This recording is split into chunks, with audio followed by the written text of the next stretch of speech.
Hello, my name is Shirley Self, and I'm here to talk astrology. Today I wanted to talk about karma. Karma. May I introduce you to the Demogorgon? This is the karmic dragon.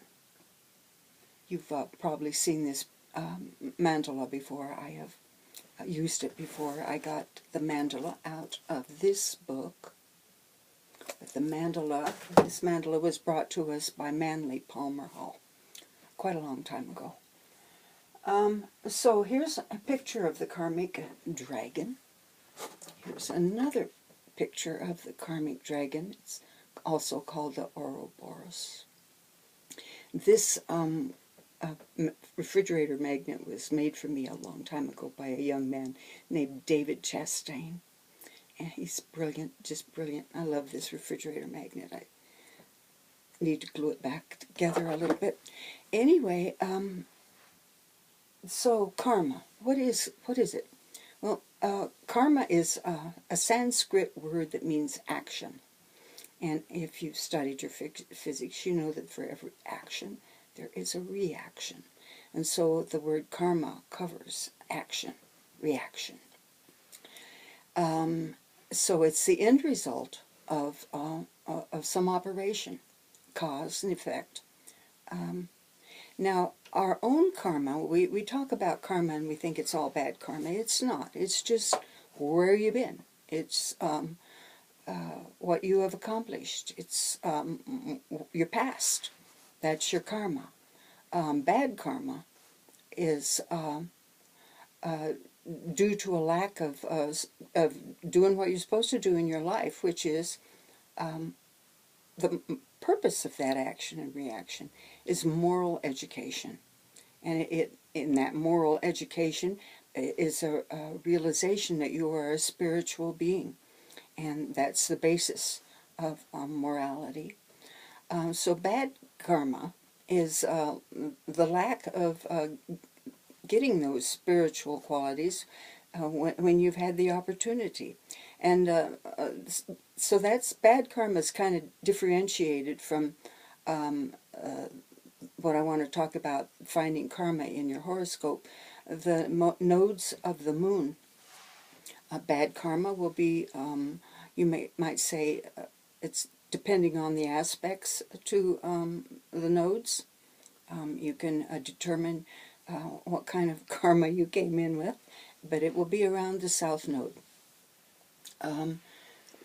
Let's see, this mandala here, this is a picture, as you know, of the Philosopher's Stone, our ultimate goal, what we're doing all this work for.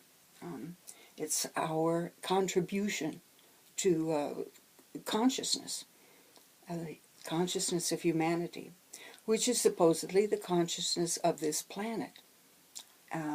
So we've got here this perfected being has raised the subconscious, the past, a knowledge of the past. And not only that, but the ability to receive knowledge from your higher source, your higher spirit, or you want to say God. So the moon represents all of those capacities. And when the sun has consciousness, the logical consciousness, has raised that up here, and that's what it means when you see the high priestess with that moon there. She is that ability to use the bounty of the moon in a creative way, because it's conscious. So so the sun and the moon have conquered the four elements. That's what that means. We've got here on our cross Venus and Mars, that desire that makes the world go round. And that means that you have attained an ability to love. This one is Saturn, Jupiter, and that means that you have learned to control and to own your power. And these flowers going up here, this is the red rose of the sun, and this is the white lily of the moon. And in fairy tales, often the heroine will be named Lily, and she represents the subconscious in those stories. Anyway, what this is this means that the tinctures, that essence that has been created and distilled in that cycle of lives that has created this stone, those are beyond karma. Those are offering to God. That's virtually the picture of the stone is these two essences, tinctures, Yeats called them, that have been offered to the greater consciousness. So all this is held within the karmic cycles of the dragon, except for those tinctures that are, after every long cycle, have been offered to God, and then you start over on a whole nother level. Not from the beginning, but from where you are now. And from where you are now is the South Node. This guy here, our karmic dragon, he has 3 heads. This one particular, they don't all have 3 heads. This particular one does, and I think it's the 3 modes of experience in these lives that we have to endure, conquer, and that cardinal, fixed and mutable. So those are the heads of our dragon, and those heads are coming to consciousness. That is the North Node. The past experience is being eaten and digested and becomes conscious, it's actually turned into personal power. So considering this is the South Node and this is the North Node, it just right there shows you how important your North Node is and how dangerous your South Node is. Your South Node is on the being consumed end of the dragon, and the North Node is on the virtually finding your path through life, self-actualization, finding your own power. That's there at the North Node. That's what you need to learn to focus on. The South Node is instinctive, and you have to become conscious that there I go again, doing whatever that South Node is. And it's not going to be helpful. And so learning where that North Node is and doing it. And people instinctively do their South Node and instinctively learn that this is dangerous or not productive, whatever. And that the opposite, the nodes are to bring us into balance. Our South Node has brought us out of balance. So let me have a sip of water and we'll... Some of the names for the nodes are really interesting. The Jyotish calls them Rahu and Ketu, and I do not know which is which. Being terribly unfamiliar with Jyotish, while recognize that it is a system that is different from this one, but based on the same principles, and so works quite well. So what we have here is our Caput Draconis. That's the tail of the dragon. No, wait. The Caput is the head of the dragon, sorry. The Cauda Draconis is the tail of the dragon. And if I remember correctly, Cauda, that word has negative meanings, which often refer to shit. So it's just showing how negative that the tail of the dragon is regarded. Another word for the tail of the dragon is Katababazon. And I think that's exceedingly cool, but I don't know where it came from or how to exactly where it came from. Anyway, so let's. I guess that's all I need to tell you about the. Yeah, I told you it came from Manly Palmer Hall, which His work is really interesting. He was a genius, as far as I'm concerned. He worked in California, born in Nebraska. Um, um, anyway, the the nodes of the moon. Let's get back down to reality here, which it's all reality. But let's talk about the mechanics of it. We've got our Earth, and our Earth goes around the sun, and that path, and we call it the sun going around the Earth. So we could think of it that way because it virtually is a line around. It's not the equator. It comes up 23.5 degrees and goes south 23.5 degrees in its cycle. That's called summer and winter. So that is called the ecliptic. And the nodes run retrograde around the ecliptic. That means they go backwards. They go from Pisces to Aquarius, etc. So the north node is where it's the ascending node. The north node is two little dots with the across the top. That's the ascending node. And that's where actually the moon is crossing this ecliptic, coming into the northern, in northern latitudes. So that's the north node, and where the moon crosses the ecliptic going into south latitudes is the south node. The nodes, and that's the place because that's where the sun and the moon will cross. So eclipses always happen real close to those nodes, if you'll notice. And if you've got a sun, for instance, conjunct, or a moon conjunct a node, that just shows that there was some kind of eclipse really, really close and maybe on that degree of the node. So it's interesting to pay attention if you have a conjunction to one of your nodes. Like I have a south node conjunct Saturn, so there was some kind of eclipse really close to that degree when before I was born. And planets conjunct the nodes. Helena Blavatsky presumably had the sun conjunct the north node, and that it was exceedingly fortunate. To have a planet conjunct the north node means that you're really to work that planet. You're to learn how to use that planet because it's very important in your life.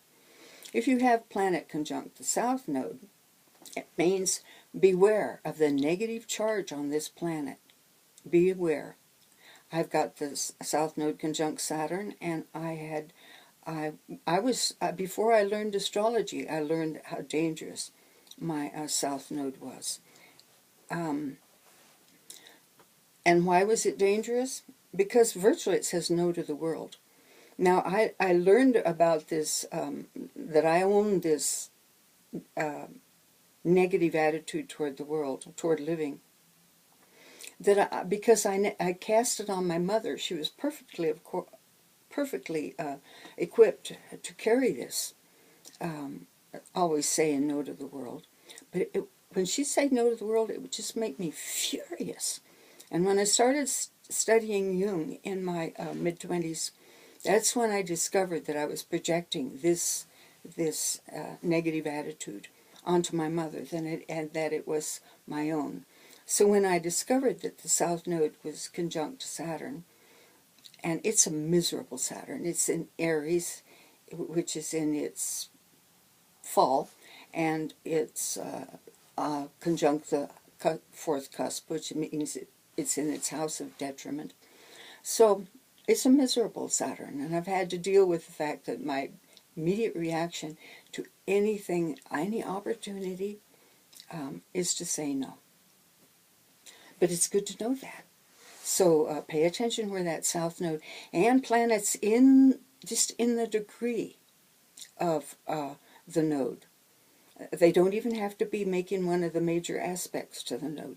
Just to be in the same degree of the node means that they have karmic issues to deal with. So that's the nodes. So the south node is your previous experience. That's what he's consuming there. And it is your instinctive path of least resistance. Now, the north node is what needs to be developed in this lifetime. It takes this conscious choice that I was telling you about that to deal with bad issues, but it leads to mastery. It leads to self-esteem, and it leads to peak experiences. So it's worth pursuing the north node. And when you choose the north node, you're choosing the most difficult path. As Yeats put it, the most difficult thing amongst all the things not impossible. And when you're, and I recommend that when you're faced with a big decision, a big choice in life, or a big dilemma, which my south node has led me into many dilemmas, and I've learned lately, always choose the north node. It's the guaranteed best outcome. I think of the story of Lot's wife, who was turned to salt by looking back at the nuclear bomb that was behind them. The story's in the Bible somewhere. And she was turned to stone. And that's what will happen to you if you continually look back at what you already know how to do. If you continually look back, your life will be turned to stone. You'll grind to a halt. The north node is the path through. As the descendant in your chart is the way you attain your heart's desire. It's your means. Let me have another sip of water. Okay.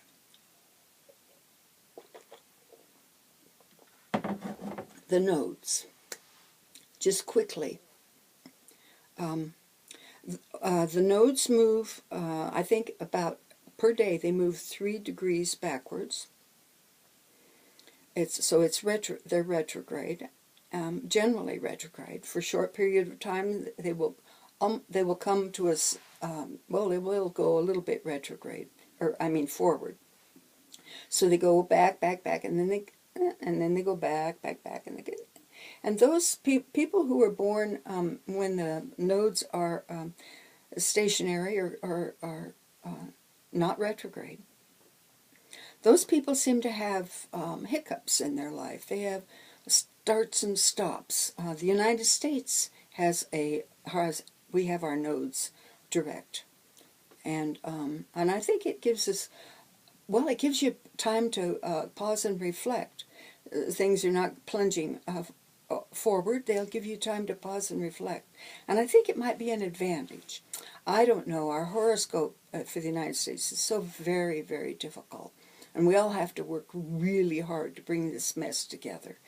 So anyway, the nodes of the moon. Let's start with the North Node in Aries. Now, the North Node in Aries means that you have the South Node in Libra. And that means that North Node in Aries means you have to learn to assert yourself, because you've been given yourself to over to others' direction, what others expect, too much, and makes you dependent on others. So the North Node in Aries means learn to assert yourself, learn to do it alone. Learn to go it alone. So the opposite of that, the North Node in Libra, that means, and that's what I've got, is learn to develop harmonious relationships. Learn to be cooperative.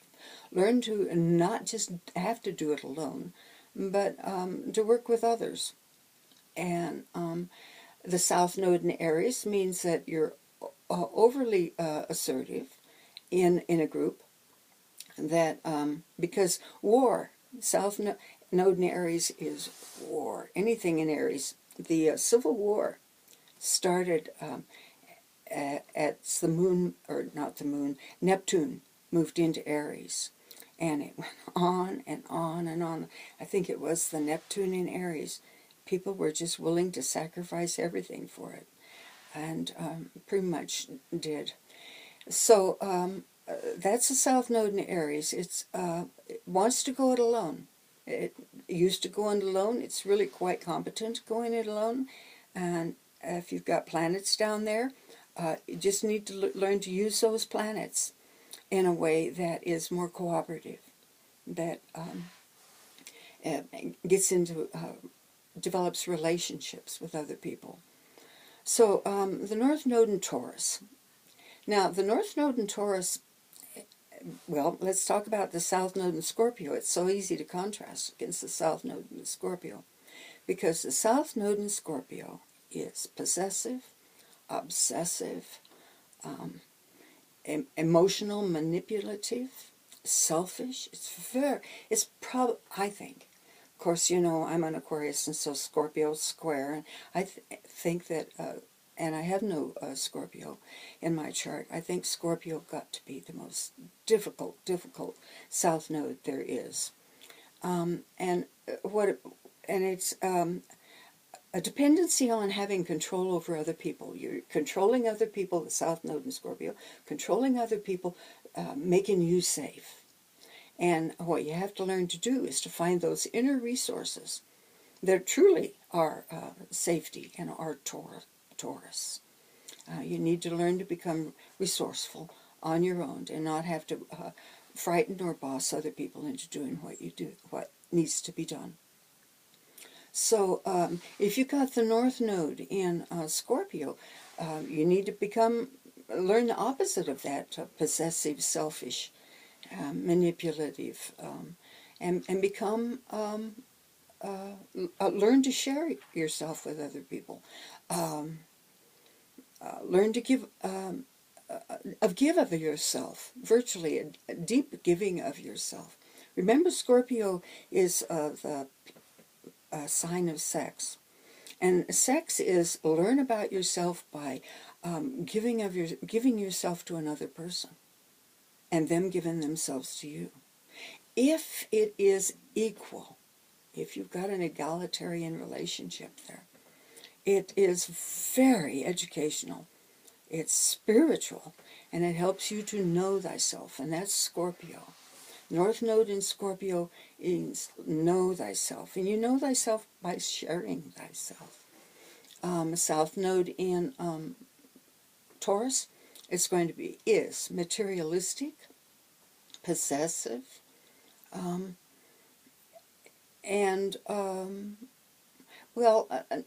possessive, non-giving, and that learning to share is the North Node in Scorpio. Okay, let's move on to Gemini.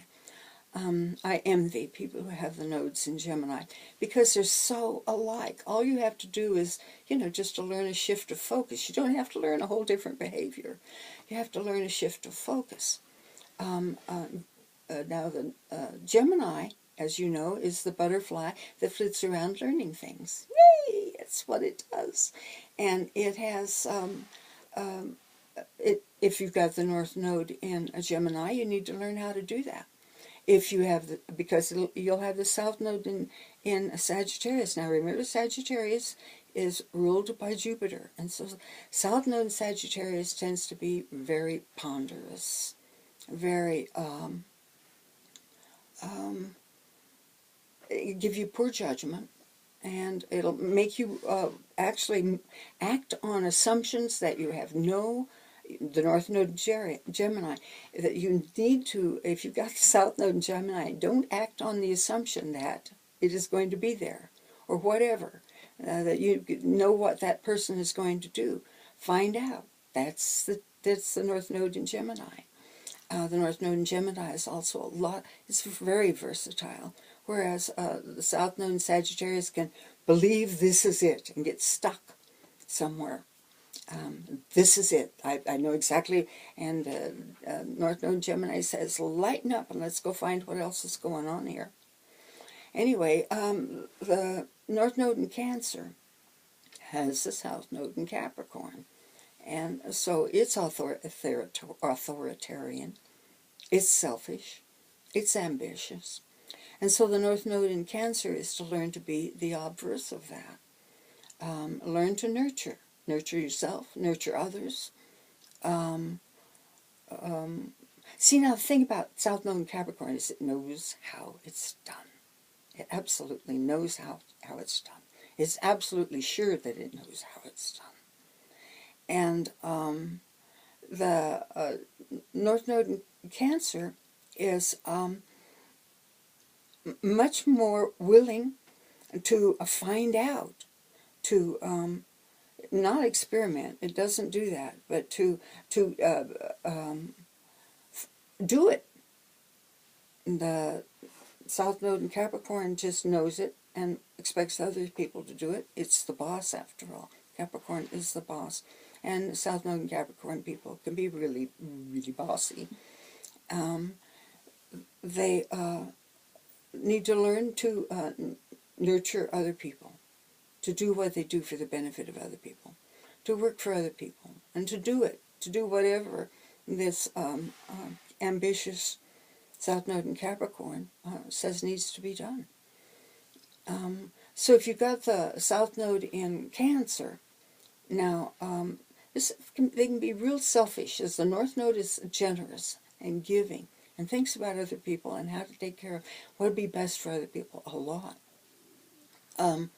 The South Node there is acquisitive and wants it wants money. It's really security oriented and feeling insecure. The South Node in Cancer can be very insecure, and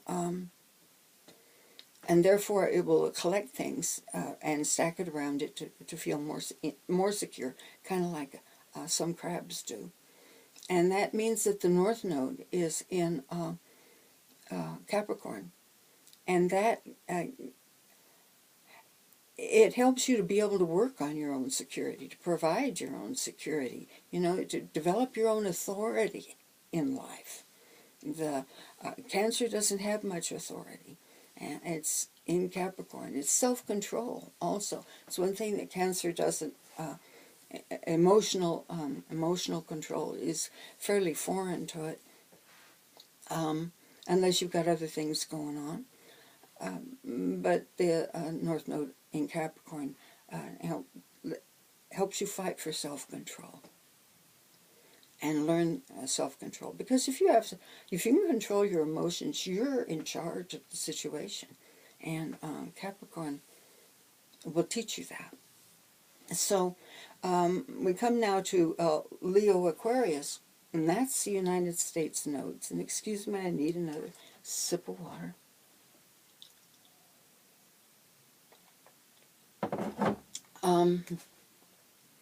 So the North Node in Leo, that's really cool. And it will be ruled by wherever your sun is. And it asks you to develop those qualities and to be a leader in those qualities. But that means that you have the South Node in Aquarius, which means that you're fairly alienated, and that you're an intellectual snob, and that you stand at the side of the thing and watch people. Instead of using what you've got, to put out in front of people, to become a leader in wherever your sun is, you stand aside and judge, criticize, almost like a Virgo.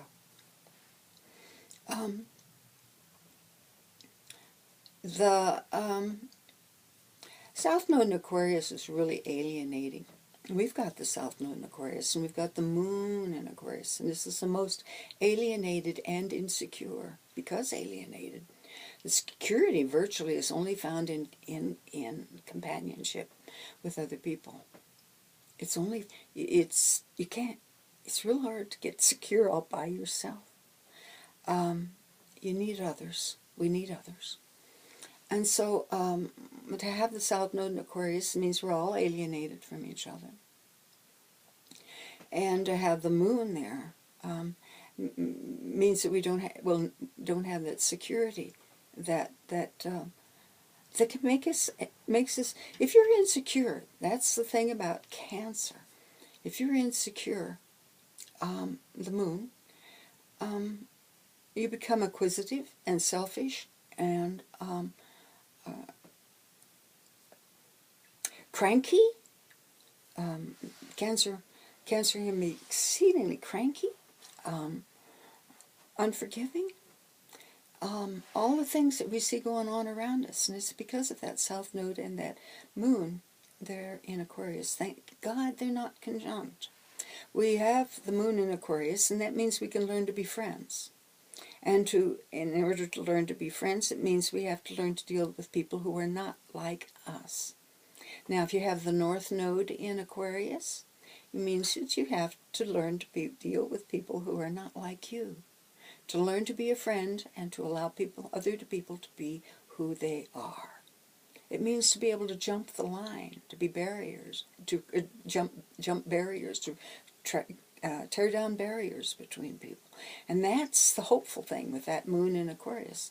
But the South Node there, and you can see it's kind of dividing into snobs of one kind or another. The intellectual snobs and the people who are he-men and better than the intellectual snobs, because snobs are all fairies, etc. So we see that going on with the South Node in Aquarius. It's alienation. And so many of the ills that happen to us, the people that go berserk and shoot up the school, the church, they do that because of the alienation, because other people are not people to them.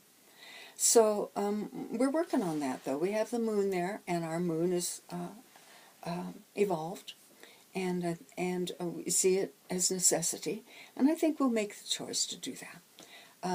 The choice to do that North Node in Leo, which is learn to love. Learn to love. And it's leadership, real leadership. We've never done real leadership. We've got our Mars and our conjunct Uranus on the 7th house, so aimed at other people. It's like a gun aimed at other people. And that's our kind of leadership that we've done. We've just overwhelmed them with our money and with our guns. But a true leadership would be actually to actualize our Constitution, to actualize those ideals that were created. All men are created equal, and by the people and for the people. And that's that North Node in Leo, to develop your sun, and our sun is in Cancer. In I think it's in the 7th house, which means to not just take care of ourselves, but to take care of other people. Other people. To care. We've got it's called a stellium. We've got Mercury, the Sun, Venus, and Jupiter in Cancer. That's called a stellium. It is a powerhouse. But it is opposed by Saturn in the 10th house of our government. And that Saturn rules out Pluto in our second house of trampling around in our goodies and wasting and becoming richer and more powerful on the resources. And so that's what has been happening. And we've watched that happen. But now we are waking up. We are starting to do, each of us, starting to do our Leo, starting to do our part. Leaning in, so to speak, and using our sun wherever our sun is. Mine is in Aquarius. And so I am giving you information of an organization, metaphysics, and that's Aquarius, ruled by Aquarius. Astrology is ruled by Aquarius. So have I talked about, okay, the South Node in Leo. It makes you egotistical, and you tend to misuse your power. Know that the sun is the most powerful, it's not a planet, it's the most powerful thing in our lives. It is our source of power. the sun. And so the thing about the South Node in Leo is those people, they think they can do no wrong. That's Leo in general. He thinks he can do no wrong. You don't realize, you don't learn to criticize yourself until Virgo. Fortunately, so many Leos have that Virgo, and so they can criticize and moderate themselves. Otherwise, they're arrogant asses. Leo Moon, nothing is ever their fault. Leo does not take the blame. The buck does not stop there. And North Node in Aquarius is asking you to become one with other people, to become part of, for learning to become part of the herd. Develop some objectivity. Learn to watch what's going on instead of me, me, me, me, me. Develop some objectivity.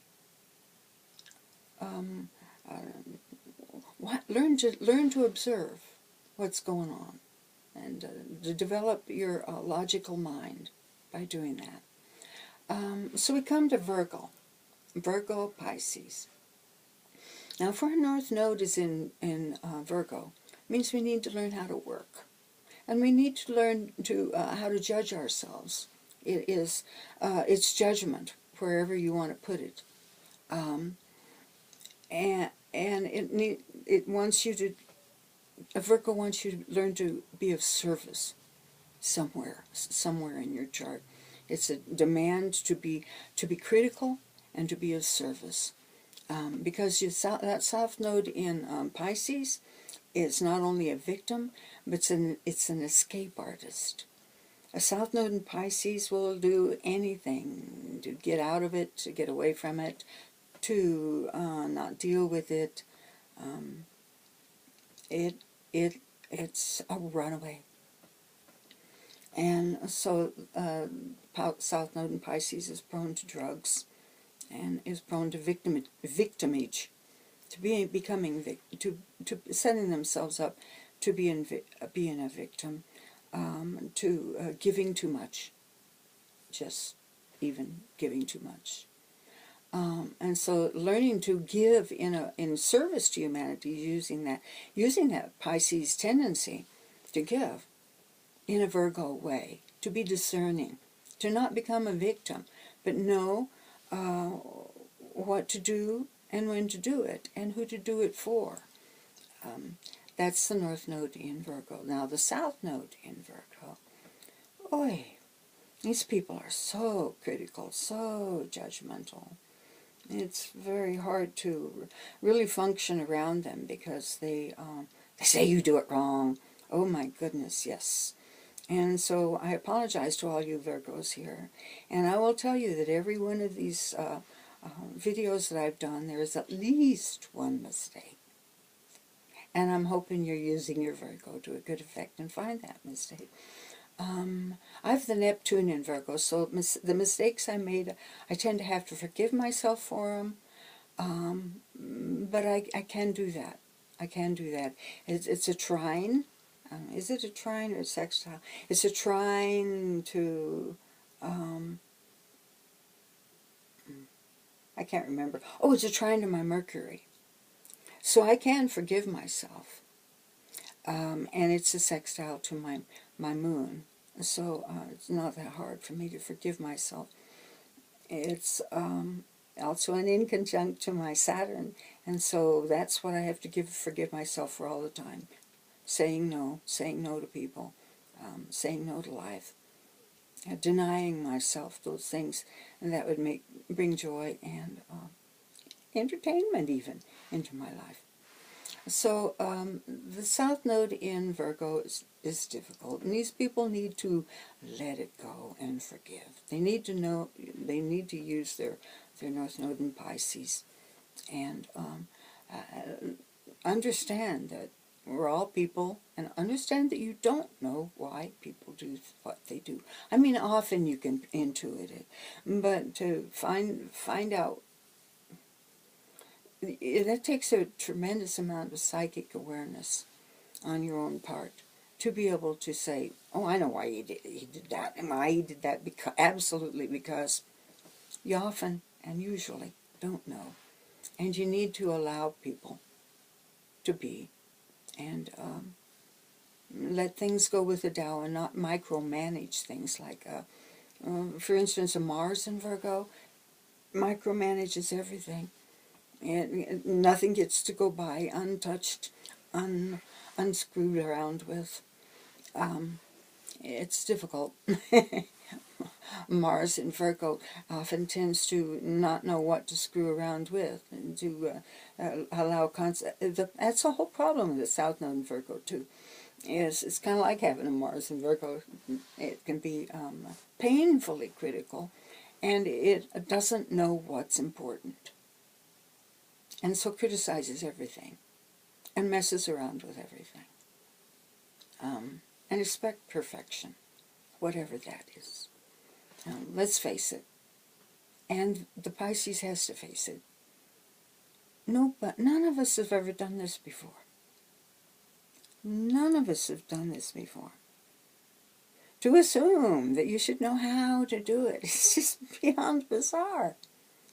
So don't fall into that Virgo trap of thinking you know how to do what you're doing. Use everything you've got, and you've got a lot. Your Mercury, your Venus, your Mars, they're what make you. They're your power. And you can use them for good. You can use them for service. You can use them for your North Node. And you can focus them into your North Node. Like anytime you need to make a decision, pay attention to your North Node. Anytime you get trapped like a little rat, and I've been there so many times, go immediately to your North Node. It's the only guaranteed good results. And you may not feel good to you at the time, but they will be the best that are available. And trust me, it is the most difficult thing you will do among all the things, not impossible. And I recommend you do it. It's the way out, the way through. Anyway, good noodling around your nodes. And, I, many years ago, when I was just learning astrology and actually thought I knew how to do astrology, I would do 15-minute readings for $10 on the nodes. I'd simply open the ephemeris, look and see where the nodes were, see where the sun and the moon were, because that's really important. I wouldn't know anything else. I wouldn't know the ascendant. But look at those nodes. And who rules those nodes? Who rules your South Node? Mars rules my South Node. Now, I love my Mars. I love my Mars. But to use that Mars on other people is not a good thing. Not a good thing. My Venus, I have the North Node in Libra. My Venus in Pisces is what I am to use on the world and on people. So I wish you the best, and I recommend your nodes to you, and I pray that all is going well with you. I'll see you later. Bye-bye.